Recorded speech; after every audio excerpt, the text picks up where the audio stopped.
Madam, मी त्या दिवसापासून सांगतो आहे की माझी आई अडाणी आहे. आई अडाणी असू द्या नाही तर तुमच्यासारखी प्राचार्य असू द्या, आई हे ज्ञानाचं पहिलं विद्यापीठ असतं. माझी आई मला म्हटली, तिनं माझ्याकडे पूर्ण असं ओल्लं झालेलं पाहिलं, मी हंडा रिकामा केलेलं होतं हे तिच्या पटकन लक्षात आलं. माझी अडाणी आई मला एक वाक्य बोलली. ते वाक्य असं होतं की बाबा, डोक्यावरचा हंडा कधीच रिकामा नको. जो हंडा रिकामा असतो तो डचमळतो, जो भरलेला आहे तो डचमळत नाही. पण आईच्या त्या वाक्यामुळं माझ्या घरामध्ये सर कॉस्ट काढली नाही, पण काढली तर 5 लाखापासून 8 लाखाची पुस्तक आहे. मी 7वीला होतो तेव्हा मला एक प्रसंग आठवतो. 7वीचं वय कसं असतं आपल्याला सगळ्यांना माहिती आहे. थोडं थोडं कळायला लागलेलं असतं आणि बरंच कळत नसतं. नेमकं मी जेव्हा 7वीला होतो तेव्हा पहिल्यांदा टी व्ही घरात आली होती आणि टी व्हीवर फेअर अँड लवलीची जाहिरात सुरू झाली होती. पहिल्या आठवड्यात असा, दुसऱ्या आठवड्यात असा, 7व्या आठवड्यात एकदम ऐश्वर्या राय सारखा. लग्नापर्यंत वापरून पाहिली मॅडम, काही फरक पडला नाही.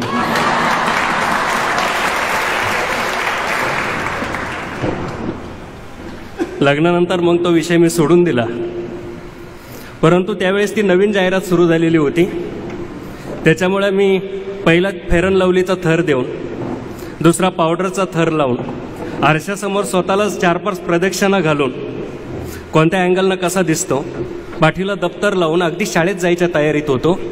तेवढ्यात मला आई म्हटली, शेजारच्या विहिरीवरून पाणी आणायचं आहे, हंडा भरून पाणी आणू लाग. आता विचार करा, एवढा मेकअप, फेअर अँड लवलीचा थर, वरून पावडरचा थर, आरशाभोवती 2-4 प्रदक्षिणा स्वतः भोवती. पण आईच्या समोर बोलण्याची तेव्हाही हिंमत नव्हती, आजही हिंमत नाही. म्हणजे आज आपण घरात आईसमोर पण बोलत नाही, बायकोसमोर पण बोलत नाही. आपण थर्ड अंपायर सारखे असतो. म्हणून सुखात चाललंय. मी हातामध्ये हंडा घेतला, आईनं तिचे 2 हातात हंडे घेतले. शेजारच्या विहिरीवर गेलो, आईनं पाणी शेंदून काढले, 3 हंडे भरले. मला म्हटली, तुझा डोक्यावर भरलेला हंडा उचलून देते. मला थोडा रागच आलेला होता, मी जरा फुगलोच होतो. आईला म्हटलं, तुझे हंडे घे, मी येतो पाठीमागून. आईनं 2ही हंडे उचलले. तिनं पाहिलं, हे जरा फुगेल दिसतं. आई निघून आली.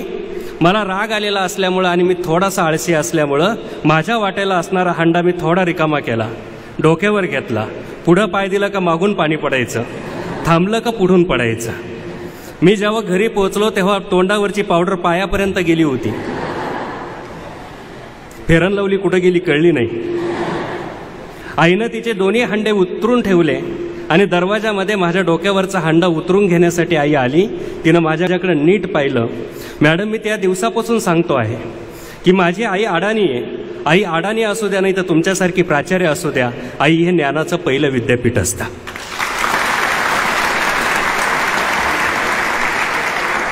याचं कारण असं आहे की माझ्या डोक्यावरचा हंडा उतरून घेण्यासाठी आई जे वाक्य बोलली माझ्याकडे पाहिल्यानंतर, ते वाक्य मी माझ्या आयुष्यभर सांभाळलं. ते वाक्यच इतकं सुंदर होतं की माझं आयुष्य बदललं. आज मी शिक्षक आहे, एका संघटनेचा राज्याचा अध्यक्ष आहे, तरी माझं घर साधं पत्र्याचं आणि बिगर प्लॅस्टरचं आहे. पण आईच्या त्या वाक्यामुळं माझ्या घरामध्ये सर कॉस्ट काढली नाही, पण काढली तर 5 लाखापासून 8 लाखाची पुस्तक आहे.